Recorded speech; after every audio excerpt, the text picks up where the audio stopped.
summit, and also what have been the key points that you think have come out in the first couple of days?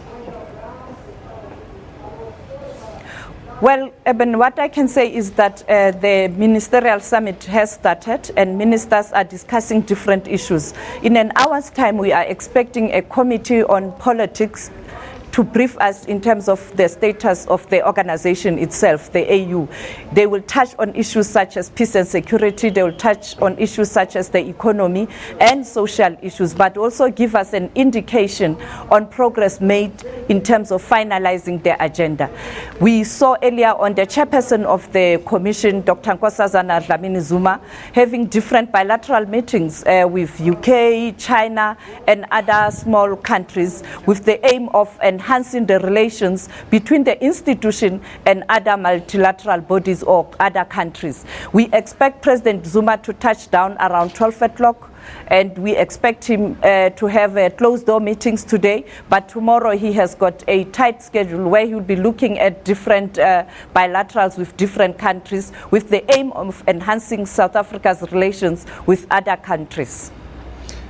Now, Sophie, security has kind of jumped on top of this summit a little bit. It's not an extraordinary summit, it's an ordinary summit that deals with human rights. But security, especially Burundi, elsewhere in the Great Lakes, is a key point of discussion. Do you think there'll be a way to further negotiations with specifically Burundian President Pierre Nkurunziza after this summit? Well, of course, Burundi is a thorny issue because you are aware that recently we saw the Security Council sending a delegation in Bujumbura where they met the head of state in Burundi, but also different stakeholders. We were told then when I spoke to the leader of the delegation that they have come up with proposal. One proposal is that both the AU and the Security Council must send a team of observers to go and get first-hand information in terms of what's happening on the ground, so that they can come up with a report that will recommend action to be taken to address the current crisis in Burundi. We also spoke to the Foreign Affairs Minister of Burundi. Burundi has welcomed the announcement that the Security Council is recommending that there should be observers to go and get first-hand information in terms of what's happening on the ground, because that has been the concern from the Burundi to say AU cannot announce that they want to deploy force when they haven't been on the ground to really get first-hand information of what's happening on the ground. The country is arguing that currently the so-called violence that's being reported is only in Bujumbura, the capital city, but also it's isolated incident. It's not the entire country. They also argue that there's no way Burundi will descend into civil war again because they have learned in the past that this is not an option. But we expect the heads of state to come up with a solution and also to tell us what's likely to happen going forward, because clearly ministers couldn't resolve this matter. It's a difficult issue. It needs heads of state to give direction. Sophie, now the Commission chairperson, Dr. Nkosazana Dlamini-Zuma, she's raised concerns about not enough women in politics on the continent, and we know that the rights of women are very much on the agenda at this summit. What are you expecting from her over the next couple of days with regards to this? Yes, indeed, the theme of the summit is about human rights.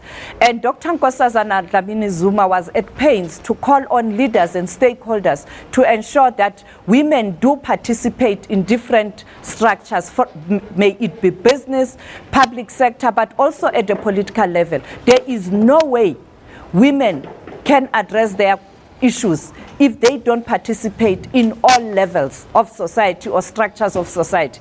Politics is a critical institution or sector where women must participate. You cannot address women's concern when we don't have enough women ministers in very key positions such as finance, be it international relations, be it peace and security, because during conflicts, women are the ones who are affected. But also at the higher level in the presidency, if you don't have women president, how do you expect women issues to take a center stage, because a woman president or a woman leader will be able to look at broader challenges facing women. And it is for that reason Dr. Nkosazana Dlamini-Zuma is saying it's time that women in the continent but around the world to take their rightful place. I know that the UN Women is also serious about this issue. Dr. Mlambo Ngcuka,